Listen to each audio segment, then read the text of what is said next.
E aí, você conhece esses personagens? Já viu essa galera em algum lugar? Daqui a pouco essa galera vai estar aqui nesse programa na... Um programa sobre a nostalgia da cultura pop do século XX, mais precisamente a segunda metade do século XX. E claro, inevitavelmente essa nostalgia muitas vezes abarca questões da infância, né? Das infâncias das décadas de 50, 60 e principalmente 70, 80 e 90. Então, hoje, Dia das Crianças, estou gravando esse programa no dia 12 de outubro de 2022, mantendo a tradição do Naftaluf. Vocês que acompanham meu canal já sabem, né? Em 2020, eu fiz, na verdade, não um, mas 5 programas. Foi uma série de 5 programas que pareciam intermináveis, mas acabaram, né? 5 programas sobre a música pop infanto-juvenil dos anos 70, 80 e 90, né? Foram 5 programas maravilhosos. Quem quiser conferir tá aqui no canal, estão aqui no canal. Quem quiser rever também, enfim, maravilhosos. Isso em 2020. Em 2021 eu fiz um programa sobre o Dia das Crianças, que foi sobre a literatura infanto-juvenil dos anos 70, 80 e 90, né? Os livros que marcaram as infâncias daquelas épocas. E esse ano, então, agora no Dia das Crianças de 2022, resolvi passar da música pop e dos livros para o cinema. Afinal de contas, o cinema é a minha praia, eu como cineasta e produtor de conteúdo audiovisual. Então, o cinema, por que não? Os filmes que marcaram a infância dos anos 80 e, por conseguinte, a minha infância. Eu sou Luffy Steffen e você está no Naftaluf Especial Dia das Crianças 2022. Mas aí qual é o recorte do programa? Afinal de contas, filmes que marcaram a infância dos anos 80 tem zilhões, né? A lista é interminável. Mesmo porque a década de 80 no cinema, principalmente no cinema norte-americano, cinema estadunidense, né? Ela foi muito fértil com a descoberta desse filão, né? O público infantil e ou infanto-juvenil que ia aos cinemas para ver as produções da cultura pop. Né? Na verdade, a década de 80 é a explosão desse fenômeno de marketing, fenômeno comercial também do mainstream do cinema americano, que vinha dos anos 70, né? Que na verdade esse filão tinha sido descoberto por George Lucas em Star Wars, Guerra nas Estrelas, em 77. O filme que inaugura um pouco esse filão, né? Até então o cinema norte-americano não dava tanta bola para o público infantil e infanto-juvenil, né? Não tinha exatamente um filão para isso. A partir de Guerra nas Estrelas começa, né? E aí já é em 77, finalzinho dos anos 70, e aí na década de 80 vai ser o grande boom desse movimento, né? Nos anos 90, esse tipo de produção, né, de filmes de Hollywood dedicadas a um público infanto-juvenil dá uma esfriada e retorna no século XXI com as famigeradas sagas milionárias, oscarizadas inclusive, e claro, cobertas de marketing, seguindo a linha do que Guerra nas Estrelas tinha inaugurado. Eu estou falando das sagas de Harry Potter, Senhor dos Anéis, esse tipo de coisa. E claro, depois a enxurrada de filmes de heróis que hoje infesta o cinema, né? Como diz Jodie Foster e Martin Scorsese, filme de herói não é cinema. Eu não vou entrar nessa polêmica aqui. Vamos voltar para os anos 80, que a gente vai ser mais feliz. Então, vamos lá. Mas só para dizer, qual é o critério? Como eu disse, né? São 500 milhões de filmes que marcaram a infância dos anos 80. Então, o meu recorte vai ser bem pessoal, bem egocêntrico, bem narcisista, bem dentro da minha casa, que é onde eu estou agora. Ou seja, eu vou listar os filmes que eu conservei em DVD. Claro, porque ao longo do tempo eu tinha muitos DVDs de filmes que eu fui dando, vendendo, etc., me desfazendo, e conservei apenas aqueles filmes que realmente moram no meu coração e que eu espero que um dia, quando eu passar desta para melhor, eu continue tendo acesso a esses filmes em alguma outra dimensão para continuar assistindo e sendo feliz. E começando com um filme que até hoje me emociona demais, eu fui tirar a prova na madrugada passada, quando eu fui assistir o DVD para ver a quantas andava a minha relação com esse filme. Não é que a relação está intacta, estou falando de Bernardo e Bianca. Né? Entre tantos longas clássicos de animação da Disney clássica, muita gente nas listas nem lembra que Bernardo e Bianca existiu. Para algumas pessoas, inclusive, é um desenho da Disney esquecível. Para mim, é completamente o contrário. É o meu preferido até hoje. É claro que eu adoro outros longas da Disney maravilhosos, como o próprio Branca de Neve, de 37, Mowgli, de 68, né? A Espada Era Lei, de 65, A Guerra dos Dálmatas, também conhecido como 101 Dálmatas, de 61, Os Aristogatas, de 70, mas o meu preferido sempre será Bernardo e Bianca, que me emociona até hoje. Eu assisti no cinema, acho que foi o primeiro filme que eu fui numa sala de cinema assistir. O filme foi lançado nos Estados Unidos em junho de 77 e no Brasil em julho do mesmo ano, mas depois foi relançado, parece, segundo consta, no Brasil em 25 de dezembro de 78. Eu não sei precisar exatamente agora, mas provavelmente assisti o filme no cinema durante o ano de 78. Portanto, é provavelmente o primeiro filme que eu vi na sala de cinema. Lembro até o cinema que foi o Cine Del Rey, na Avenida Santo Amaro, maravilhoso, e que não existe mais, claro, cinema de rua.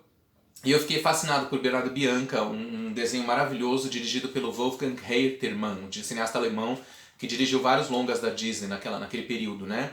E, bom, Bernardo Bianca marcou demais até hoje, né?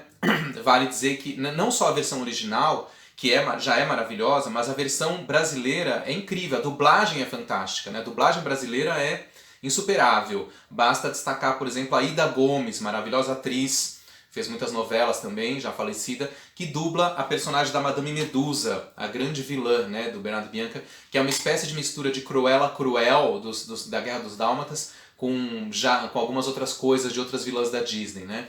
Mas enfim, no Brasil também tem um trunfo interessante com esse filme, que é a Evinha, cantora incrível, né, que tinha sido do Trio Esperança, já nos anos 70, em carreira solo. A Evinha canta a música tema na abertura do filme, né? E também no meio do filme tem uma outra música que ela também canta, na versão em português, a versão brasileira, né?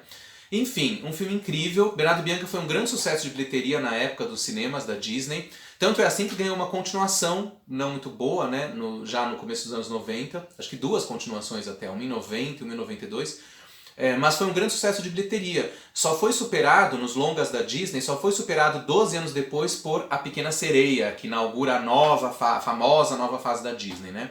Bernardo Bianca pertence ainda a uma fase intermediária entre os clássicos da Disney, que vão até 66, quando o Walt Disney morre, até entre 66 e 89, com o surgimento da Pequena Sereia, né? Esse período é meio que um limbo, tem filmes muito interessantes, mas não é nem a fase da Era de Ouro, né? E nem a fase da nova renascença da Disney, né? Vamos dizer assim.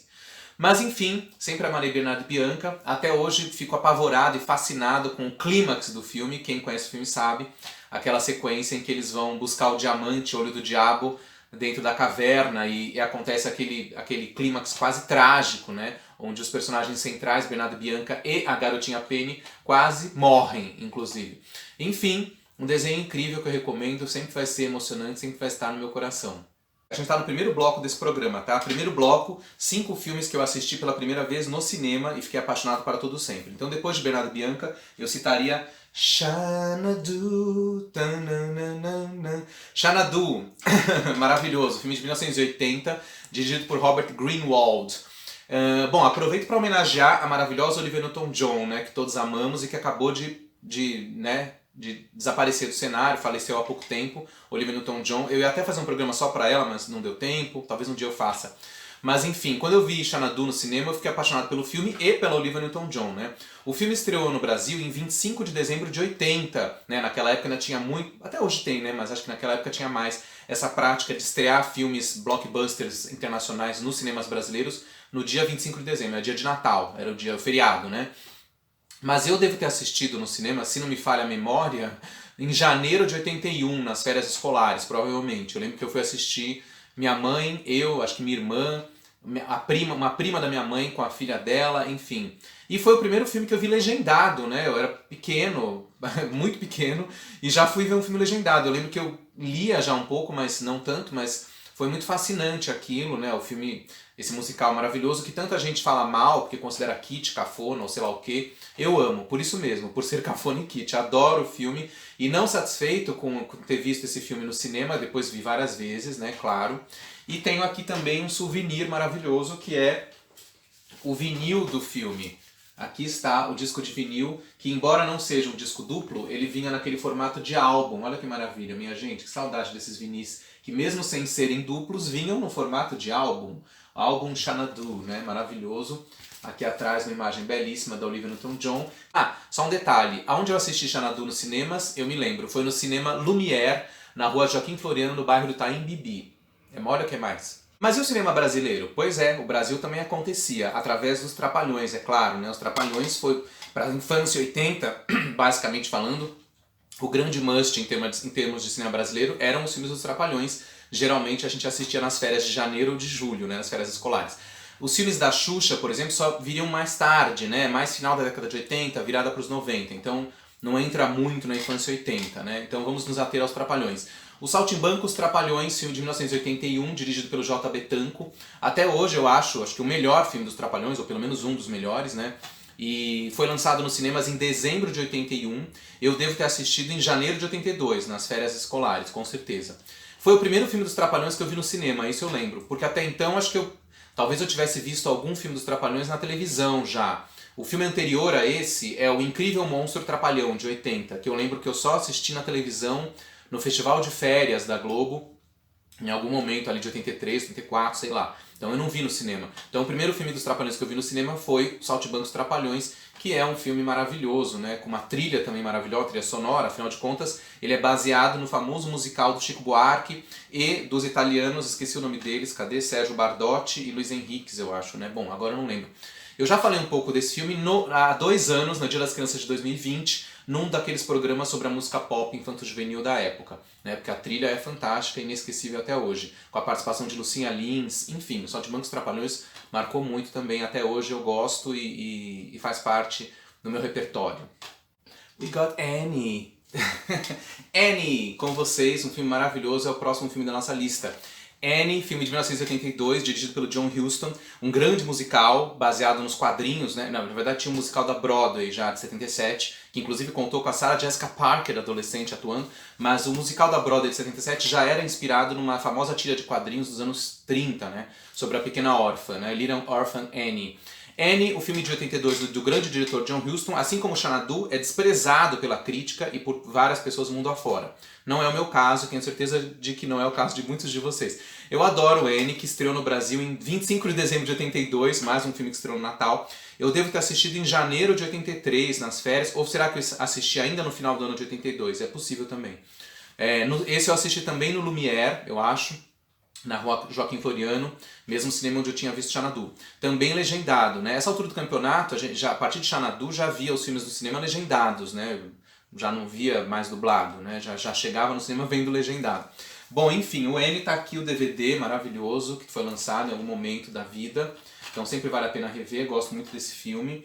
O disco, né, com a trilha sonora maravilhosa também. E eu tenho aqui um souvenir super chique, que é um VHS importado, americano, né? RCA Columbia Pictures. É um VHS que veio, não sei da onde, veio parar aqui. Mas é americano, né? Uma fita de VHS. É uma fita, minha gente, uma fita de VHS. Ela está aqui. Se bobear, ela toca até hoje, né? Enfim, isso numa época em que nos Estados Unidos costumava se lançar os filmes em VHS para venda direta ao consumidor, né? No Brasil, essa prática só começou nos anos 90.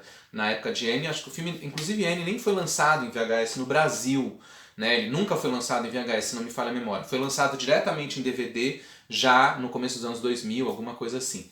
E fechando esse bloco, desses primeiros 5 filmes, que é o bloco de filmes que eu vi pela primeira vez no cinema, um filme também icônico que, claro, simboliza demais a infância dos anos 80 no cinema. E.T., o extraterrestre. E.T., The Extraterrestrial. Esse aqui é um DVD que vem com alguns extras não tão interessantes, porque o que interessa mesmo é o filme, né? E.T. estreou em 25, no Brasil, né? Em 25 de dezembro de 82, mesmo dia de Annie. Eu não sabia disso, descobri isso agora fazendo a pesquisa no IMDb. Eu assisti o filme em 83, isso eu tenho certeza. Eu não fui no final do ano de 82, então eu devo ter assistido em algum momento de janeiro, fevereiro de 83. Também foi no Cine Lumière, na Rua Joaquim Floriano. Minha família ia muito nesse cinema porque minha avó morava lá perto, etc e tal. No bairro do Itaim Bibi, Vila Nova Conceição. E a gente assistiu ET e foi aquela loucura. Eu lembro do cinema, era um domingo à tarde, ou um sábado à tarde, tipo 4 da tarde. Era legendado, eu lembro que ainda era difícil assim para mim ler rápido, mas lia, né? E o cinema lotado, abarrotado de gente. E foi uma apoteose, né? Todo mundo chorando na saída, foi muito, muito emocionante, até hoje eu me emociono. Bom, ET é um filme que eu adoro, um dos melhores filmes do Steven Spielberg, apesar de todas as críticas que se faz ao Spielberg, que eu mesmo posso fazer ao Spielberg, acho que ET realmente é uma obra-prima, onde naquele momento o Spielberg conseguiu, o que parecia impossível, né? Superar o carisma que ele tinha esbanjado em filmes como Tubarão e Contatos Imediatos do Terceiro Grau. Bom, só para encerrar, gostaria de fazer agora o meu jabá, o meu novo longa-metragem, meu primeiro longa de ficção e meu terceiro longa da carreira, Nós Somos o Amanhã, que está sendo finalizado, será lançado ano que vem, tem muita inspiração em ET. Quem quer saber por quê, assistam o filme quando ele for lançado. Por enquanto vocês podem seguir as páginas do filme Nós Somos o Amanhã no Twitter, Facebook e Instagram para ver as informações. O ano que vem o filme está rodando por aí e quem assistir com certeza vai reconhecer as citações e referências explícitas ao ET do Spielberg. Um filme que até hoje emociona corações e mentes.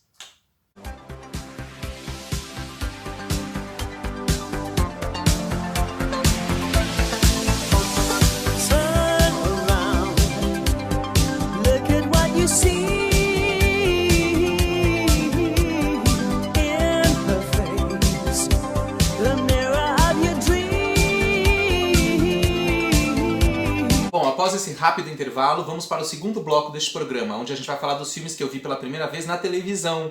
Né? A gente falou no primeiro bloco sobre filmes que eu vi pela primeira vez no cinema e depois revi milhões de vezes em TV, VHS, DVD, internet, sei lá o que, né? Agora a gente vai falar dos filmes que eu conheci pela televisão.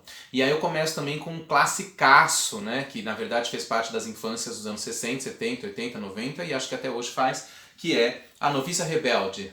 The hills are alive with the sound of music.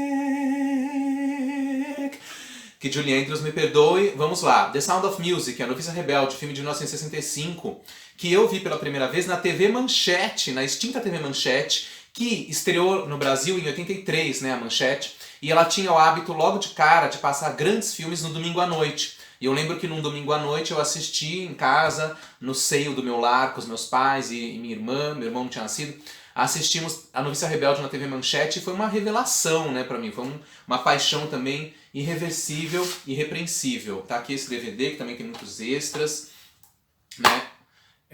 A minha mãe, por exemplo, era apaixonada pelo filme, ela tinha visto no cinema, né, na época dela. Ela tinha ido ao cinema e ela já adorava o filme. Então, quando passou na Manchete, a gente assistiu e eu fiquei conhecendo esse filme maravilhoso. Vale lembrar que nessa época, em 83, era o começo do surgimento dos VHS, da questão de videolocadoras. Era muito insípido isso ainda e não existia VHS da Noviça Rebelde, que só foi lançado no mercado tardiamente. Se não me falha a memória, o VHS da Noviça Rebelde chegou ao mercado em 91, uma coisa assim.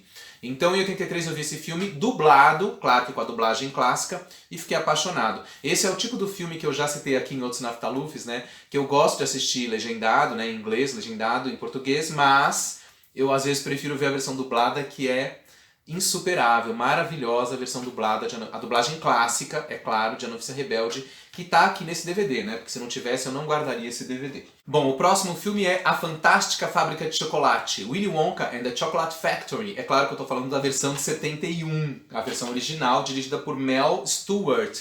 Um clássico insuperável, né, minha gente? Bom, a primeira vez que eu vi esse filme foi na sessão da tarde da Globo, eu não sei precisar o ano, mas acho que 83, 84, mas eu lembro como se fosse hoje, eu fiquei doente, eu estudava à tarde, né?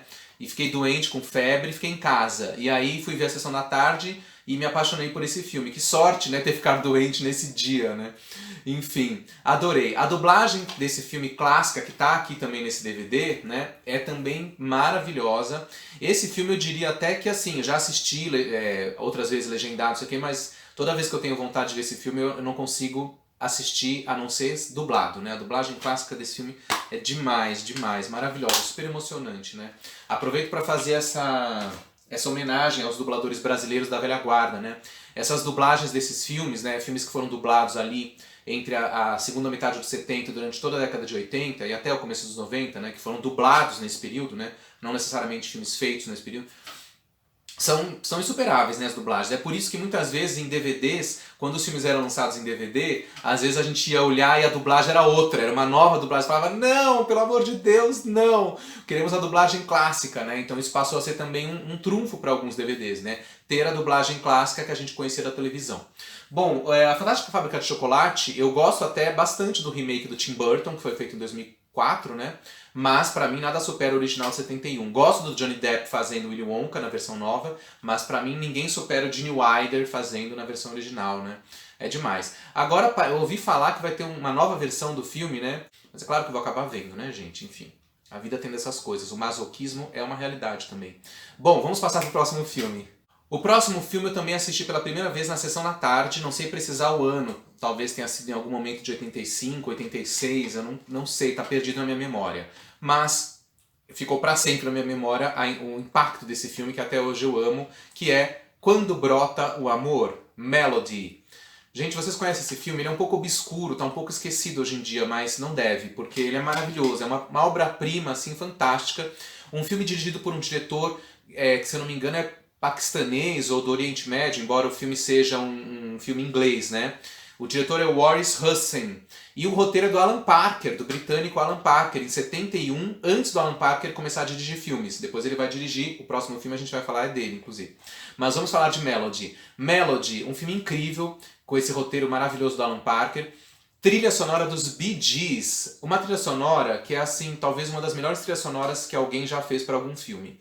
Eu chego a dizer que essa trilha dos Bee Gees é quase tão boa, ou até melhor, do que a trilha que eles fizeram pro Embalo Sábado à Noite. Tem lá, Saturday Night Fever, de 77. Bom, pra você ter uma ideia, esse DVD que foi lançado no mercado não faz muito tempo. Foi lançado acho que em 2013, 14, sei lá. Ele vem com o CD da trilha sonora, né? De tão fantástica que é a trilha. Então aqui a gente tem a trilha e aqui o filme, né? Então esse DVD é uma joia rara, por isso também que eu não me desfaço dele de jeito nenhum. Bom, o Melody é um filme sobre um triângulo, uma espécie de triângulo amoroso infanto-juvenil, né, com esses personagens, né? A gente tem a amizade dos personagens do Jack Wilde e do Mark Lester, que tinham acabado de estrelar o musical Oliver, grande musical da Broadway, que virou filme em 68. O Jack Wilde, inclusive, foi indicado ator coadjuvante com 10 anos de idade. Uma pena que não ganhou, né?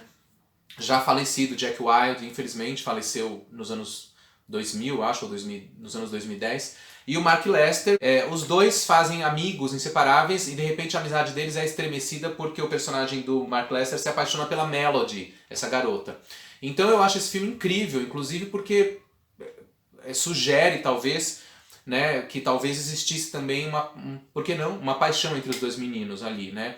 E a Melody vem interromper isso. Mas enfim, o filme é maravilhoso, adoro, marcou muito. E eu não tenho a versão da Sessão da Tarde, mas eu tenho a versão que a Globo exibiu em 92, na Sessão Comédia, que era um momento em que de segunda-feira à noite, depois do Jornal da Globo, passava a Sessão Comédia.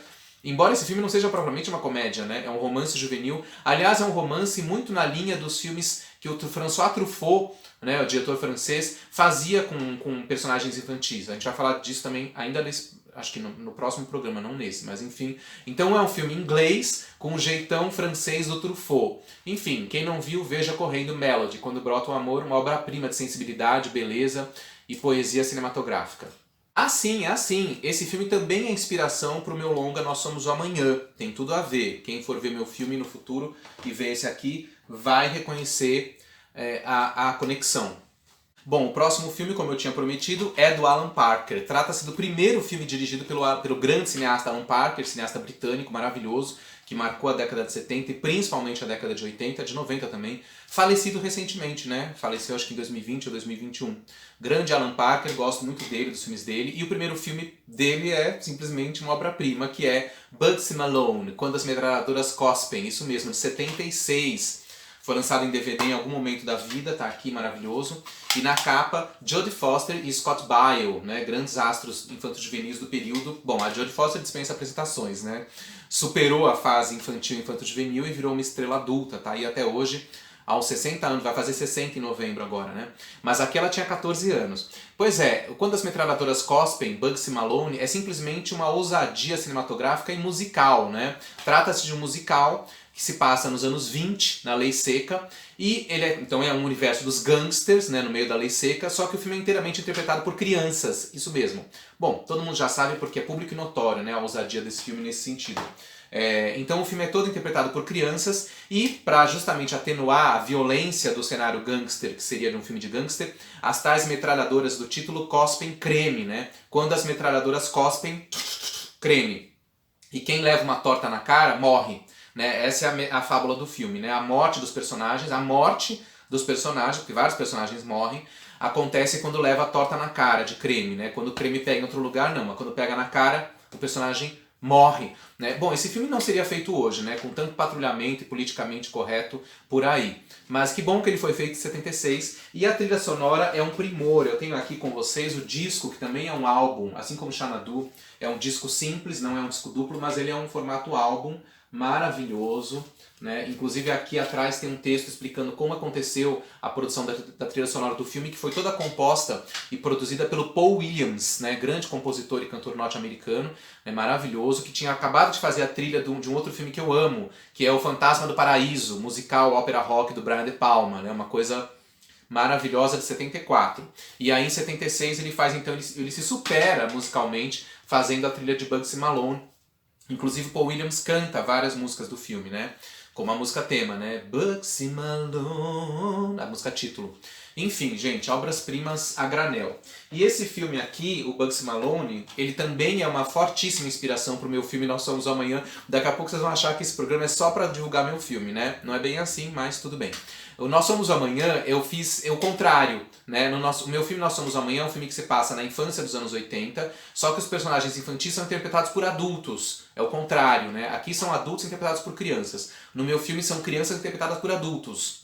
Entenderam? Então, e é um musical, Nós Somos o Amanhã, né? Um musical sobre a infância 80. Então, o meu filme tem muito a ver com Bugsy Malone, acho que talvez a principal referência e raiz seja essa. Só para encerrar sobre o Bugsy Malone, esse filme tem uma particularidade em relação aos outros deste bloco. Eu não vi pela primeira vez na televisão, eu vi em vídeo, né? O filme foi lançado em vídeo pela FJ Lucas, acho que em 87. Eu devo ter alugado em 88, aí eu aluguei várias vezes o filme em 88, 89, até que no finalzinho de 89, se eu não me engano, no dia 29, 30 de dezembro de 89, a Globo exibiu o filme na sessão da tarde, aí eu gravei, né, dublado. Esse filme aqui é o contrário de todos que eu falei, né? Eu prefiro ver legendado. A dublagem dele não me chama muita atenção. E já que a gente falou de Jodie Foster, vamos para mais um filme com Jodie. Se Eu Fosse Minha Mãe, também conhecido como Um Dia Muito Louco, no original Freaky Friday. Esse filme americano de 76, ela fez logo depois do Bugsy Malone, né? Provavelmente a filmagem, não sei exatamente, mas ela tá um pouquinho mais velha, né? Pouca coisa. Então acho que ela filmou primeiro Bugsy Malone, depois Freaky Friday. Né, alguma coisa assim. O filme é de 76, 77, como eu falei. A primeira vez que eu vi foi na sessão da tarde, dublado. Acho que em 88, 89. Fiquei apaixonado por esse filme. Logo depois ele foi lançado em vídeo, né? Ele foi lançado em vídeo no Brasil pela Disney, né? Touchstone Pictures. Em 91, eu acho que o filme foi lançado em vídeo. Né? Mas até hoje, pra mim, esse filme tem que ver dublado, gente. Porque a dublagem é absolutamente fantástica. A maravilhosa Maria Helena Pader, grande nome da dublagem brasileira, dubla a Barbara Harris, que faz a mãe, que por sua vez é maravilhosa, essa atriz também, já falecida. E a Miriam Fisher, outra dubladora lendária do Brasil, né, dubla a Jodie Foster. Aliás, a Miriam Fisher, se eu não me engano, é a voz oficial da Jodie no Brasil, né? Dubla a Jodie Foster em todos os filmes. Mas nesse realmente ela tá fantástica. Então esse filme tem que ser visto dublado, porque a dublagem é um filme à parte, né? Um show à parte, né? Acho que potencializa muito do filme original com a dublagem brasileira. Eu adoro. Ah, e nesse caso aqui também vale ver dublado, porque a música de abertura, que no Brasil ela também foi traduzida, né? Ela é cantada na versão dublada em português, né? Eu quero ser você por um dia. Muito bom, né, gente? Enfim, assistam Se Eu Fosse Minha Mãe dublado. Boris! O peru! Mãe! Tem várias cenas e frases inesquecíveis na dublagem desse filme. Né? Como quando ela abre a porta e os caras... Senhora Andrews, aposto que pensou que nunca mais nos veria. Não, eu não pensei não. Enfim, eu poderia arremedar várias frases maravilhosas da dublagem brasileira, né? Aliás, esse filme foi refilmado várias vezes, né? Refilmagens péssimas, né? Tem uma refilmagem com a Shelley Long, dos anos 90, a Shelley Long fazendo a mãe que vira filha, né? Péssima. E depois teve uma refilmagem com Jamie Lee Curtis e Lindsay Lohan, também péssima. Enfim, gente, fiquem com o original, que sempre é melhor. E vamos agora para o terceiro e último bloco desse programa. Voltamos para os filmes que eu vi pela primeira vez no cinema. E começando com um blockbuster irresistível que é De Volta para o Futuro. Pam, pam, pam, pam, pam. Isso é a introdução do Power of Love, que eu tô cantando, a música tema do filme. Back to the Future, filme de 1985, dirigido por Robert Zemeckis. Né, foi a grande explosão do Zemeckis como grande cineasta, apadrinhado por Steven Spielberg. O filme é produzido pelo Spielberg, mas já era, na verdade, a terceira produção do Spielberg para o Zemeckis. Né? O Spielberg já tinha produzido os dois primeiros filmes do Zemeckis, Febre de Juventude, de 78, que eu amo, e Carros Usados, de 80, que eu também amo, ambos fracassos retumbantes de bilheteria. Aí o Zemeckis vai fazer Tudo por uma Esmeralda, né, produzido pelo Michael Douglas, protagonizado pelo próprio e pela Kathleen Turner, mas o Zemeckis explode mesmo como cineasta em De Volta para o Futuro, em 85. Esse filme estreou no Brasil em 25 de dezembro de 85. Esse eu acho que eu assisti naquele finalzinho de ano mesmo, se não me falha a memória.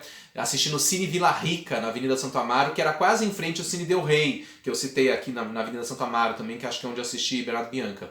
O Cine Vila Rica, eu lembro como se fosse hoje, uma tarde de dia de semana, por isso que eu acho que era final de ano mesmo. Uma tarde chuvosa, tava uma tempestade lá fora, e eu fui com os meus pais, e foi uma apoteose, né? O cinema lotado, e todo mundo fascinado com esse filme, que era um filme que todo mundo sabia já que ia estrear, e todo mundo ansiava por esse filme, né? Porque o filme estreou nos Estados Unidos em julho daquele ano, né? No verão americano, foi um grande sucesso. Então quando chegou no Brasil no final daquele ano, todo mundo já estava esperando por esse filme. E realmente o filme não decepcionou, até hoje é um filme marcante. Isso aqui é um VHS também importado do filme, que eu adquiri em algum momento nas minhas aventuras interplanetárias. Tá aqui até hoje, tá quase novo esse VHS, de Back to the Future, VHS americano, e aqui o DVD do filme, que no meu caso é essa versão que tem os 3 filmes, né, a trilogia. Foi lançado com uma capa não muito bonita, né, mas tem os 3 filmes aqui, o 1, 2 e o 3. Bom, eu fiquei apaixonado por esse filme e pela trilogia, embora o primeiro seja insuperável, né. Assisti então esse primeiro filme no final de 85, legendado. Bom, aí a essa altura do campeonato é claro que eu já estava vendo filmes legendados e fazendo a unha ao mesmo tempo, né, porque aí eu já estava mais craque no negócio. Mas enfim, assisti De Volta para o Futuro nos cinemas em dezembro de 85, a parte 2 estreou 4 anos depois, eu fui aos cinemas assistir em dezembro de 89, e a parte 3 em julho de 90. Vale dizer que o De Volta para o Futuro, embora seja um filme que a versão original é incrível, né? Eu também gosto da versão dublada, que estreou na Globo na tela quente em dezembro de 89, na programação especial de fim de ano da Globo, com a famosa dublagem da BKS, que é incrível, né? Porque na época, não sei se até hoje é assim, a BKS dublava os filmes que eram da Universal, né? Todos da Universal eram dublados pela BKS, que é o caso do De Volta para o Futuro. Bom, agora com vocês o filme que todos vocês estavam esperando, Goonies.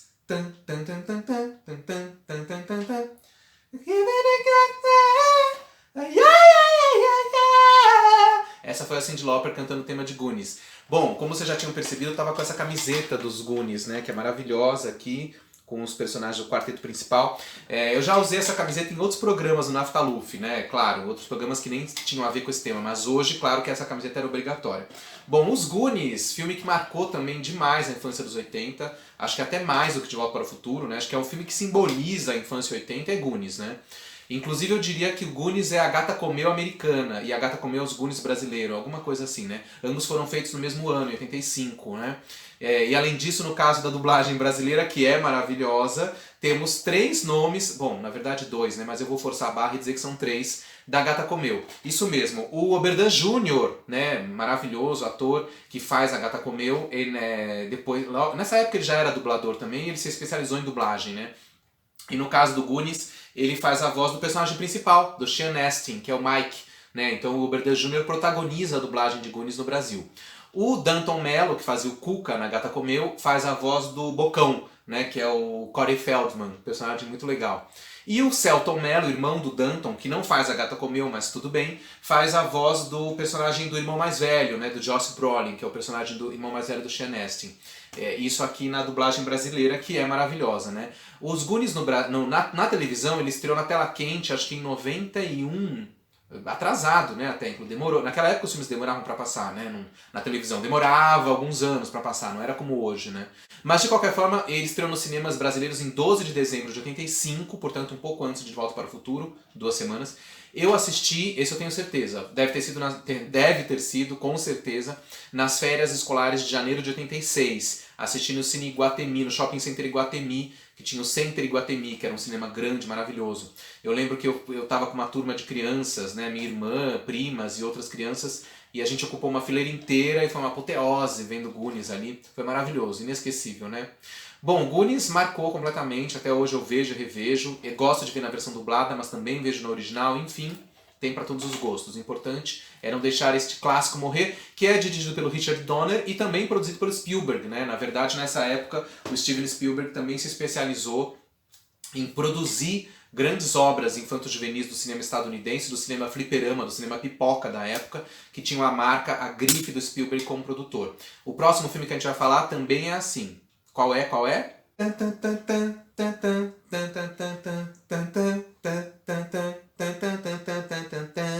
Essa sou eu tentando imitar a trilha instrumental de Gremlins, o tema mais famoso, né? Que é quando eles viram os Gremlins, né? Tocam terror numa cidadezinha norte-americana em plena véspera de Natal. Bom, o Gremlins é produzido pelo Spielberg e dirigido pelo Joe Dante, que depois também faria outros filmes produzidos pelo Spielberg e dirigidos por ele, como Viagem Insólita, em 87.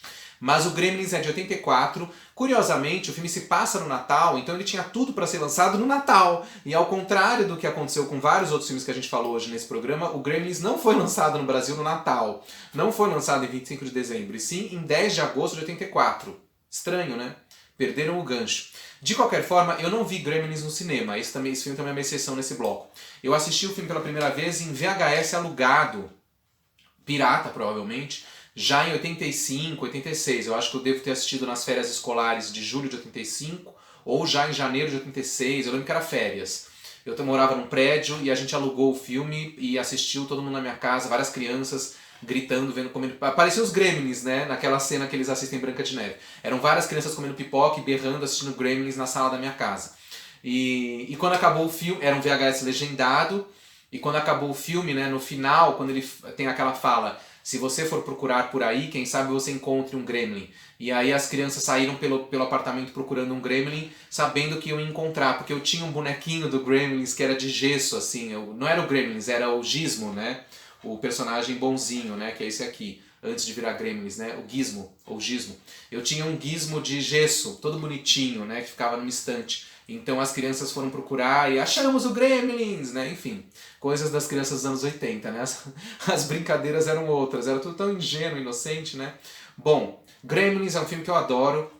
Assisti, como eu falei, em VHS legendado. Esse DVD aqui também só tem a versão legendada, que é muito boa, mas é uma pena, porque eu gosto muito também da dublagem clássica do Gremlins, que eu já vi por aí em alguns lugares, e sempre que eu posso eu tento ver a dublada. Que tem uma dublagem incrível com o Niso Neto, né, fazendo a voz do personagem principal, o Zach Galligan. Muito legal a dublagem dele, do elenco todo. Enfim, eu gosto muito do Gremlins também na versão dublada, e acho que é um filme também seminal dessa fase pop infanto-juvenil produzida pelo Spielberg também, né? E o próximo filme também vai ter essa marca do Spielberg como produtor. Qual é? O próximo filme é Uma Cilada para Roger Rabbit, Who Framed Roger Rabbit, dirigido pelo Robert Zemeckis, que a gente já falou agora há pouco por causa de Volta para o Futuro, e produzido pelo Spielberg novamente. Bom, Roger Rabbit foi um grande marco daquele final dos anos 80, filme da Disney, né, da Touchstone. Marcou a época completamente, pra mim foi muito emocionante. Esse filme já simboliza quase uma transição minha pra adolescência, né? Quando o filme foi lançado eu já tinha 13 anos. Foi lançado no Brasil em 22 de dezembro de 88, e esse eu tenho certeza, eu fui no primeiro dia, ou no dia 22 ou no 23, fui ao cinema assistir. Acho que foi no Shopping Guatemi também. E fiquei fascinado, eu já tinha comprado a revista 7 Cinema e Vídeo, que naquela época eu comprava todo mês a 7, amava. E a capa da 7 daquele mês era o Roger Rabbit, né? O grande lançamento do momento, né? Um filme que marcou total, né? Foi um grande clímax para encerrar essa década de 80 em termos de produções pop do Spielberg, né? É um filme que fecha essa era de ouro do Spielberg. Digamos que nos anos 90, as próprias direções de filmes e produções de filmes do Spielberg vão ficar mais adultas, vamos chamar assim. Apesar de algumas recaídas infanto-juvenis, como Jurassic Park e outras coisas assim. Mas, de qualquer forma, eu acho que Roger Rabbit fecha com maestria essa era do Spielberg oitentista, né? Bom, eu fiquei apaixonado por Roger Rabbit, assisti, como eu falei, logo no primeiro dia. Depois eu lembro que em janeiro de 89 assisti o filme de novo no cinema. E no final de 89, eu lembro que no Natal de 89, ganhei de presente esse VHS, Uma Cilada para Roger Rabbit, o VHS do filme que tinha sido lançado, um grande estardalhaço no mercado, e que marca também o começo dessa era. Eu falei agora há pouco, quando eu falei dos VHS, né? No Brasil, é nesse momento, na viradinha dos 80 e mais precisamente começo dos 90, com filmes como Roger Rabbit, que o mercado brasileiro começa a ser aquecido para essa coisa de compras de VHS para o consumidor direto, que até então é uma coisa que não existia, né? Durante toda a década de 80 não se pensava nisso. Nos Estados Unidos, sim. Né? Você ia nos supermercados nos Estados Unidos, tinha aquelas gôndolas, igual de livros, tinha de VHS de filmes americanos a preço de banana. Né? No Brasil, essa moda só começa mesmo nos anos 90, e diga-se de passagem, não a preço de banana. No começo era bastante caro comprar VHS de filme. Não era um esporte muito barato, não. Tanto é que eu ganhei de presente de Natal, porque eu passei de ano, coisa parecida, né? Ah, é a aurora da minha vida. Mas enfim, é isso. Cilada para Roger Rabbit pra mim foi muito marcante, até hoje é um filme que eu gosto muito. E, não satisfeito, homenageei o filme em 1990, dirigindo um dos meus primeiros curtas-metragens, que é O Telefone Nunca Toca Duas Vezes, estrelado e dirigido por mim e outras crianças, naquele tenro ano de 1990, totalmente inspirado em Roger Rabbit. Esse curta, quem quiser se aventurar, tá disponível no YouTube no meu antigo canal, que é o canal Luffy Steph. Corram lá. Bom, e agora fechando o programa, o último filme deste programa, o 15º filme deste programa, fechando o terceiro bloco de filmes, só que esse também é uma exceção, porque eu não vi pela primeira vez no cinema. Estou falando de A História Sem Fim. Never Ending Story. Como esquecer História Sem Fim, um filme marcante em todos os sentidos, né? Bom, eu não vi esse filme no cinema, ele estreou no Brasil acho que em agosto de 84, mas eu só fui ver em vídeo já em 85, 86, acho que 86, ou 87 talvez. Ele foi lançado em vídeo no Brasil pela Warner Home Video, né? Tinha uma capa muito bonita, aliás a capa era essa, né? Exatamente essa capa aqui, que é a capa do LP, que tá aqui, né? E aliás o LP, a trilha sonora é maravilhosa, né? A trilha sonora do George Moroder, Original Motion Picture Soundtrack by Klaus Doldinger and George Moroder. A trilha instrumental dessa música é fantástica, desse filme, né? Além do hit, né? O principal hit, que é o Never Ending Story, cantado por Limao. Lembram dessa figura incrível? A cara dos anos 80, né? Title Song performed by Limao. Pois é, inesquecível esse hit, né? Never Ending Story. Enfim, o VHS tinha essa capa. Eu acho que eu devo ter assistido já em 86 ou 87, quando o filme foi lançado pela Warner. Não, eu acho que eu assisti antes Pirata, se eu não me engano. Tô lembrando agora que eu assisti Pirata, esse filme, acho que em 86. E depois eu realuguei na versão selada quando a Warner lançou. E aqui temos o DVD. Esse filme é incrível, adoro. E vale homenagear também o diretor, o Wolfgang Petersen. A gente falou do Wolfgang Hatermann, diretor alemão de Bernardo Bianca, primeiro filme que a gente falou no programa. E agora falamos de outro diretor alemão, o Wolfgang Petersen, que morreu agora, em 12 de agosto, né? Faz exatamente 2 meses hoje, 81 anos, Wolfgang Petersen morreu, deixando para nós algumas obras incríveis do cinema, principalmente essa, que é a grande obra-prima dele, na minha opinião, um filme marcante. Me lembro também que eu assisti esse filme no cinema em 2014 ou 2015, numa versão remasterizada em 2K ou 4K, maravilhosa, dentro do projeto Cinemark Classics, que era uma época que a rede Cinemark toda semana exibia um clássico remasterizado nas suas salas. Geralmente eram sessões no sábado à meia-noite, fantástico, né? Eu lembro que eu fui assistir História Sem Fim nessas condições. Mas hoje, antes de gravar o programa, falando com alguns amigos nas redes sociais, foi muito emocionante lembrar as outras pessoas que lembravam do filme também. E uma amiga falou que esse filme para ela marca o primeiro filme que ela foi sozinha no cinema com as amigas do colégio. Ela estava na 5ª série e foi ao cinema com as amigas do colégio. Ela se sentiu super adulta, vendo História Sem Fim, só com as amigas do colégio. Ela comentou comigo, né, essa memória. E um outro amigo meu também disse que viu o filme no cinema no Cine Gazeta, em São Paulo, na Avenida Paulista, ali onde tem hoje o Reserva Cultural. É emocionante lembrar essas coisas, né? A gente realmente lembra... É emocionante lembrar essas coisas. A gente lembra do cinema, da sala, o que aconteceu, né? A gente lembra até o cheiro da época. Enfim, nostalgia é isso aí, né? Bom, e para encerrar, eu digo que História Sem Fim também é uma inspiração fortíssima para o meu filme Nós Somos o Amanhã. Lembram dele? Vamos falar mais um pouco, mais um jabazinho. Mas é verdade, História Sem Fim é uma grande inspiração e referência para esse meu filme que eu tanto falo, Nós Somos o Amanhã, no sentido dessa, além de ser um filme fantástico e de fábula, como História Sem Fim, o meu filme também fala dessa metáfora do crescimento, também aborda o bullying escolar, o bullying na fase da infância, que é o que acontece aqui com o personagem principal, né, o Barrett Oliver, que aliás tinha estrelado um outro filme que marcou a infância 80, que é o Daryl, né? Ele interpreta um menino androide, um menino robô, enfim. Mas no filme História Sem Fim, ele é um garoto tímido, introspectivo, que apanha dos garotos malvados, dos valentões da escola, né? Jogam ele na lata do lixo, etc e tal. E aí ele se refugia numa biblioteca velha, lê o livro da História Sem Fim e aprende, né, a crescer, a se superar e a atravessar a vida, né? Uma grande metáfora do eterno crescimento, do eterno amadurecimento. Por isso a História Sem Fim. Never Ending Story, porque a gente nunca termina de crescer, a gente nunca termina o ciclo, né? Nunca, é eterno, né? Essa ideia de que um dia a gente cresce, vira adulto e os problemas acabam e a vida é uma ilusão, né? Então o fantástico da mensagem da História Sem Fim é isso, é por isso que no final do filme, bom, Todo mundo já viu, né?